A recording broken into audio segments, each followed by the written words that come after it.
primera instancia, lo que hicieron fue atacar con dos medidas cautelares lo que es el proceso de regularización laboral para los trabajadores y trabajadoras que venían esperando por mucho tiempo esta oportunidad de pertenecer a la planta permanente. Eso, al frenar las dos medidas cautelares del proceso, me refiero al proceso de regularización laboral de los Ujú, contratos de servicio y los pases a planta en general. Pero hay un tercer caso que es del Instituto de Cultura. ujú. Este último nunca fue atacado por ninguna medida, pero sin embargo lo deja sin efecto primero el gobernador Capitanich, que para nosotros fue una actitud de defraudarnos totalmente como trabajadores, que ejecutamos políticas públicas. Había un compromiso en el ámbito paritario que nos rige actualmente de ocupar el 100% de los cargos vacantes de este año 2023, Ujú. que se generaban por las bajas normales habituales, que son jubilaciones, fallecimientos, renuncias, y por el otro lado, la cantidad de cargos que quedaban libres a partir de una acción política de reconocimiento histórico para los empleados públicos de muchos años de antigüedad que estaban cumpliendo la función de cargos jerárquicos subrogados. Muchos de ellos que estaban cobrando la subrogancia, pero otros la tenían en trámite y entonces se los promocionaba de manera directa, que es facultad del Ejecutivo Provincial. Eso es importante que la ciudadanía sepa.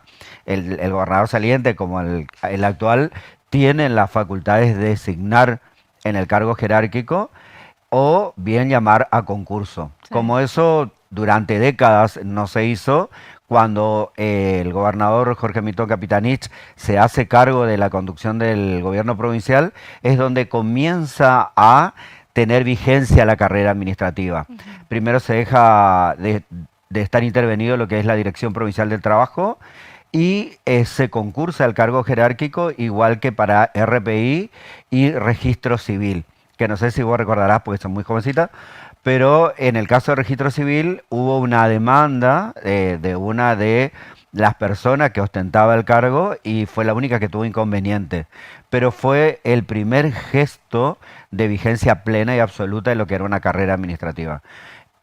Paralelamente, lo que te decía es que el gobernador tiene la facultad de designar y al designarlo, que sale el decreto, quedan los cargos vacantes para poder regularizar a más trabajadores Sí. a la planta permanente. El último día, que fue jueves para nosotros, el último día que tuvimos contacto con los representantes del Ejecutivo Provincial, que fue el ministro Santiago Agustín Pérez Pon y el subsecretario Sebastián Martínez, en aquel momento, cuando yo como PCP le insistía para saber la cantidad de cargos disponibles y con los vacantes más lo que ya teníamos, digamos, por bajas normales, ahí él contesta de que no iba a poder avanzar porque el gobernador iba a enviar a toda fiscalía, lo que nos parecía un acto contradictorio porque ¿para qué facilitó anteriormente que sus diputados trataran, y no solamente los de él, Se sino aprobó. otros, Ujú. que se ratificaran los decretos para regularizar la situación de los trabajadores si después lo iba a mandar a fiscalía? Ahí se rompe lo que tiene que ver con la discusión y obviamente que nosotros no avanzamos en lo que ellos pretendían de que se hiciera un orden de mérito porque nos parecía una doble burla para los trabajadores y trabajadoras. ¿Por qué? Porque al ver el orden de mérito, por más que envíen a fiscalía, tienen la ilusión que va a estar en el primer lugar, segundo, Ujú. décimo, el que fuera, y sabíamos perfectamente que el gobernador que ingresaba, si lo atacaba, obviamente, de que se comienza como desde cero. Entonces, eso no íbamos a permitir nosotros. ¿Cuántos trabajadores Eh, quedaron allí en ese momento sin poder continuar con esto? En el proceso de regularización general, los inscriptos más o menos en el total en Ujú. bruto de la base de datos eran 14.000, pero había que filtrar porque, por ejemplo, había personas que no pertenecen a la administración central, Sí. cuando decían que no es un concurso abierto, Mm. pero sí tuvieron acceso a inscribirse. Por eso digo que carecía totalmente los fundamentos que daban cuando atacaron con la medida cautelar.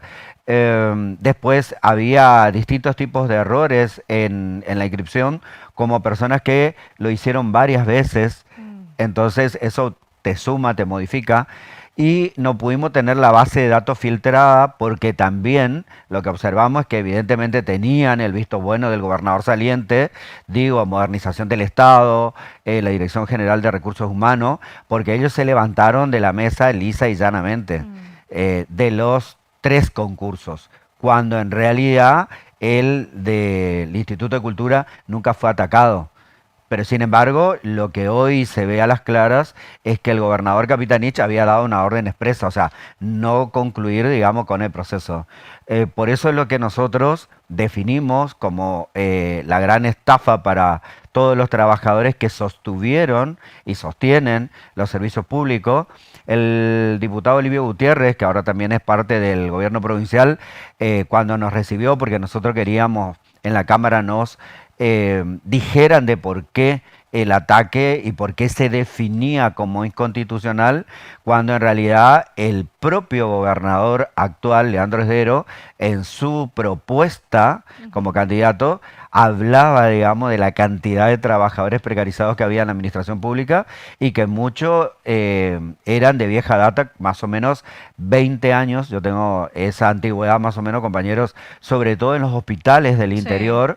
Y algunos reclamos que están haciendo. En los hospitales del interior. Y lo irrisorio de todo esto es que vos recordarás que hasta ahora, sobre todo en estos lugares de la ciudad donde hay edificios, probablemente si uno escucha con atención, probablemente pueda percibir los ecos del aplauso hacia todos los empleados de salud o los trabajadores de salud que estuvieron en la trinchera en pandemia y siguen estando. Y no hubo ni un reconocimiento del gobernador saliente ni del ingresante, porque los 3.200 más o menos son el total de contratos de servicios. También hay que decirles a la ciudadanía en general, son cargos creados, están dentro del presupuesto, no es mayor incidencia presupuestaria para regularizar la situación y el 95% del total de ese número de contratos de servicio es personal de salud.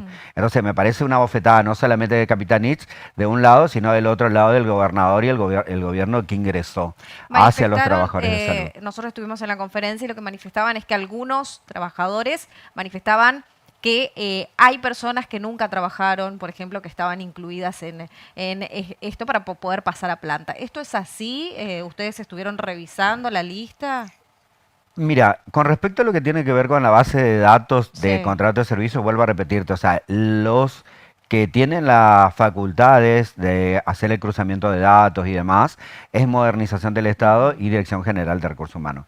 La que trabajó un poquito más tiempo con nosotros fue Modernización del Estado. No así la directora general de Recursos Humanos, que también accede al cargo jerárquico porque los trabajadores pelearon por la plena vigencia de la carrera administrativa de los trabajadores. Sin embargo, en esta instancia, digamos, dio la espalda cuando también se sabe que hubo otro tipo de irregularidades alrededor de ella, ¿sí? Que bueno, no vale la pena destacarlo. Pero, por ejemplo, Modernización del Estado, lo que señalaba, digamos, es que muchas personas que se inscribieron no pertenecían al Estado provincial. Por eso te cité en un principio.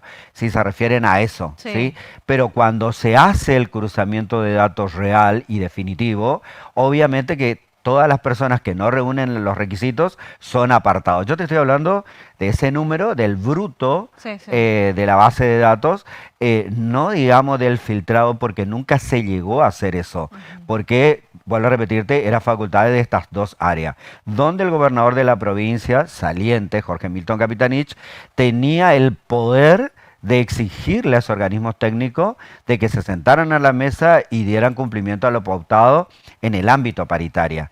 Ley que él la promovió, él nos exigió de alguna manera que quería la firma del convenio colectivo de trabajo y a partir de ahí obviamente que nos da una herramienta para nosotros trascendental para los trabajadores, para conservar los derechos ganados y para conquistar otros. Pero sin embargo él no cumplió con lo pautado. Y cuando se pauta algo en ese ámbito paritario y es promulgado por la Dirección de Trabajo, que es el órgano rector, es ley para las partes. Es decir, que tanto para el gobernador saliente como para el que actualmente gobierna o nos gobierna, digamos, los chaqueños, está obligado a cumplir.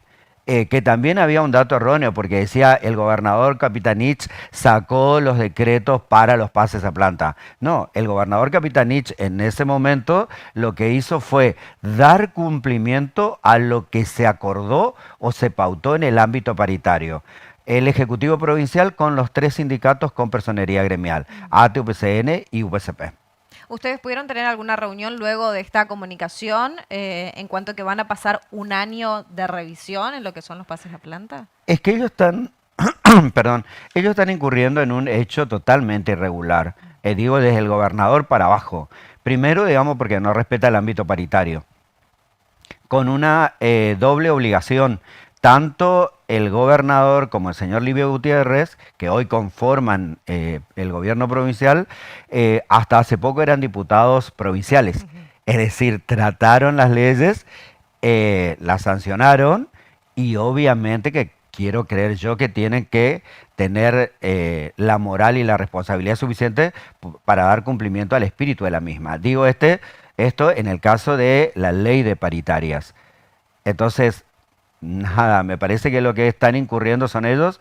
Por eso, para nosotros es un acto inconstitucional lo que hacen no respetar el ámbito paritario. Eso sí es inconstitucional y hay que remarcarlo. Y por el otro lado, nosotros los trabajadores exigimos el respeto a ese marco institucional.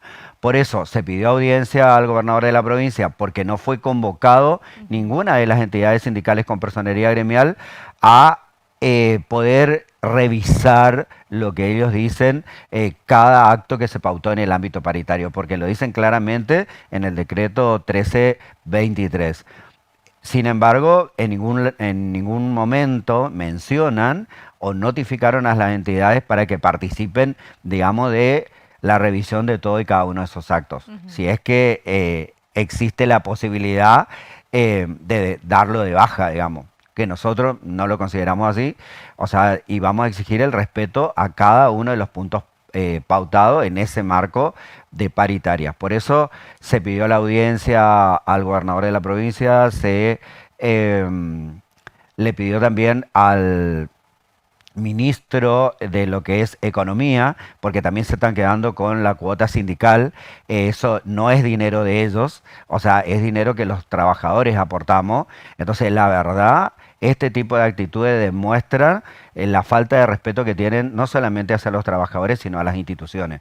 Y en el caso de los trabajadores, con este decreto no solamente le faltan el respeto a todos los trabajadores y las trabajadoras y a su familia que tienen, porque nadie habla de cuánto gana un precarizado. Y hoy con la hiperinflación que tenemos, con el ajuste que pasa por los que menos tienen, desde que nos vendieron un buzón de que le iban a hacer el ajuste a la casta, bueno, parece que entendimos mal el concepto. La casta somos todos los trabajadores o de la sociedad de la clase media para abajo. Entonces, no hablan de cuánto percibe, sí hablaban en campaña, porque Leandro Esdero hablaba en campaña de cuánto cobraba un trabajador precarizado para que lo votase. Y muchos trabajadores precarizados lo votaron para que supuestamente le diera otra oportunidad. Y el primer gesto es esto, digamos, sacar el decreto 1323. Y por el otro lado, él que habla tanto de no entrar por la ventana, hay que preguntarle a él cómo es empleado del Estado provincial. ¿Y qué gobernador fue el que lo afectó a la Cámara? Porque él ingresó a turismo. Y no ingresó precisamente por un concurso de antecedente oposición donde todos los chaqueños tuvieran la misma oportunidad. Entonces me parece que uno tiene que tener legitimidad y uno tiene que tener también determinado respeto hacia los trabajadores. Y vuelvo a decirte, o sea, nosotros venimos con serios problemas en salud por falta de médicos hace muchísimo tiempo, por no decirte más de 10 años, desde la Cámara, ellos que fueron diputados. Te digo porque nosotros hicimos sendas presentaciones por la falta de insumos, la falta de medicamentos, que yo me acuerdo que tu papá me había hecho una nota en una oportunidad, la falta de médicos, la falta de recursos humanos. Por ejemplo, el recurso humano de limpieza, no solamente en salud. O sea, el replanteo que debe haberse el Estado provincial del saliente y el actual es, por ejemplo, cómo protegemos a todos los ciudadanos a partir de lo que fue el COVID. Me refiero donde la limpieza, y la desinfección, la ventilación de los ambientes era lo más importante para evitar contraer la enfermedad. Sin embargo, es un recurso humano en extinción. De eso no hablan ellos. Entonces, vos te vas, tenés un accidente en la calle, que la inseguridad hoy es increíble, porque vos te vas desde Parrando a Casa de Gobierno, ves policías afectados por todos lados, ¿sí? O sea, para el municipio, para Casa de Gobierno y demás. Pero salís, digamos, del microcentro y eso no es la misma seguridad para la señora o el señor que tiene que ir a hacer distintos tipos de trámites a diario y sufre lo que es la inseguridad. Vos tenés un accidente por inseguridad, terminás en el hospital y se supone que el Estado debe garantizar esa asistencia y que sea eficiente, eficaz. Hasta ahora y hasta fin de mes no hay designado director en el Hospital Parrando. Por ejemplo, sigue la doctora Trejo. Entonces digo, ¿cómo era el plan de gobierno, digamos, del señor Leandro Esdero? Porque el Hospital Julio C. Parrando es el hospital de referencia del Nordeste. Todo viene, digamos, derivado no solamente de la provincia, sino, digamos, de provincia vecina y de países vecinos Bueno, también. ayer hablaba el nuevo ministro de Salud manifestando esto, falta de insumos, falta de profesionales. Estuvo en el 4 de junio, compartíamos las imágenes acerca de llegar a terreno, ver lo que falta y de ahí tratar de solucionar. Vamos a ver qué pasa. Vamos a ver qué sucede. ¿Qué le dicen los trabajadores en referencia a esto que se conoció el día lunes?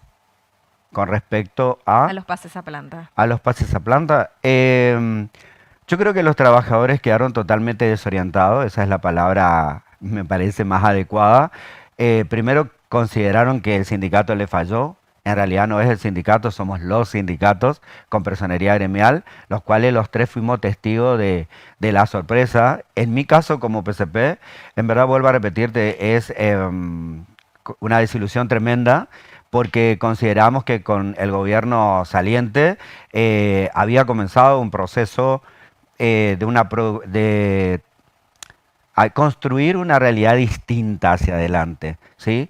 Me refiero, digamos, a distintas áreas del Estado donde venían sufriendo mucho desde hace bastante tiempo y nosotros siempre planteamos no centralizar los objetivos del Ejecutivo Provincial en las obras solamente como cáscaras vacías, sino, digamos, todo lo que conlleva el recurso humano, el equipamiento, los insumos, la capacitación, la actualización del recurso humano. ¿Por qué? Porque son mejores servicios para los ciudadanos en general, que son los que aportan y cada vez más, ¿no? Y yo le decía a un medio, perdón, le decía hace unos días, si alguna vez cruzó a Corrientes al cardiológico, que creo que tiene, digamos, como una gestión mixta, ¿sí? Parte del Estado, parte privada. Yo hice mi pasantía ahí, digamos, como profesional cuando estaba terminando mis estudios y la verdad me quedé sorprendido porque vos no podés hacer diferencia entre un profesional y un no profesional. Por el grado de conocimiento, de trato, Sí. De cuidado.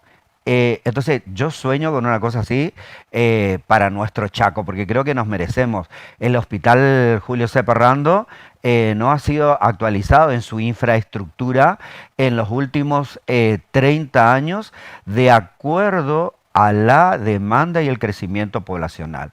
¿Y por qué te digo esto como recurso humano del Hospital Julio C. Parrando? Porque cuando Roy Nikic, digamos, termina la obra del Hospital Modular, vos recordarás, bueno, aunque sos joven, te decía hoy, se denominaba Perrando Castellán, porque supuestamente ahí iba a estar incorporado la asistencia conjunta. Creería que con esa mirada que por ahí en la facultad nos enseñaron que a las personas debe abordarse de manera total e integral. Sin embargo, ni siquiera todo Perrando, o sea, todos los servicios del Hospital Perrando pudo trasladarse a ese hospital. Y cuando se fueron tampoco entregaron la obra, también vale aclarar, ¿sí? Y los pacientes tenían que seguir sufriendo las peripecias de las malas condiciones de la infraestructura.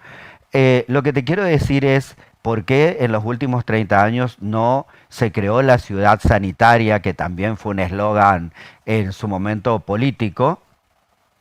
Porque el hospital Hoy Perrando es parte pabellonada, parte modular.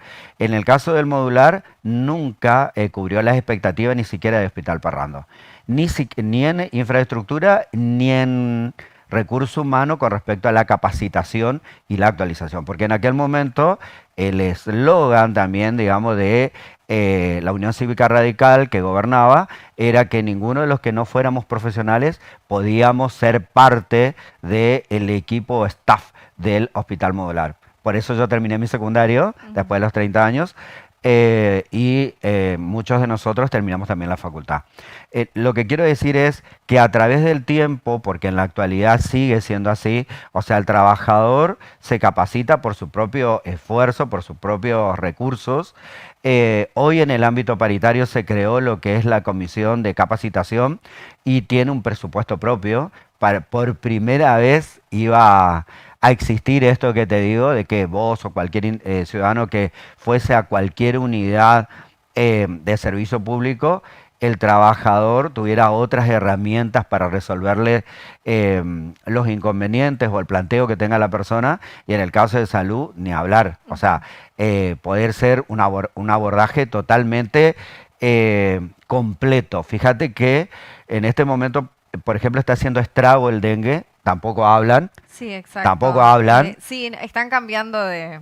Tampoco hablan. funcionarios. ¿Hace cuánto está el tema dengue? Y que también cuando UPCP le planteó a una ex ministra del gobierno de Capitanich de que no era gripe, no era un proceso gripal, sino que era dengue, porque lo habíamos visto en la facultad, nos enseñaron los signos y síntomas, por qué el mosquito venía a la ciudad, que es debido al desmonte. También es importante que la ciudadanía sepa, porque los desmontes nunca pararon.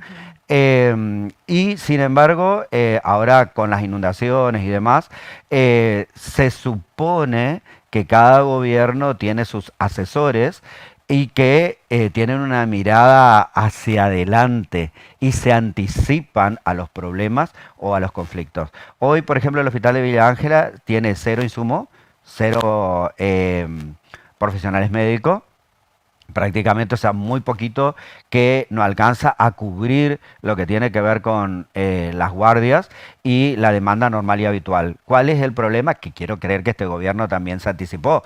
En esta época hay licencias, entonces donde vos más tenés que reforzar lo que tiene que ver con el recurso humano y demás. Eso no se hizo.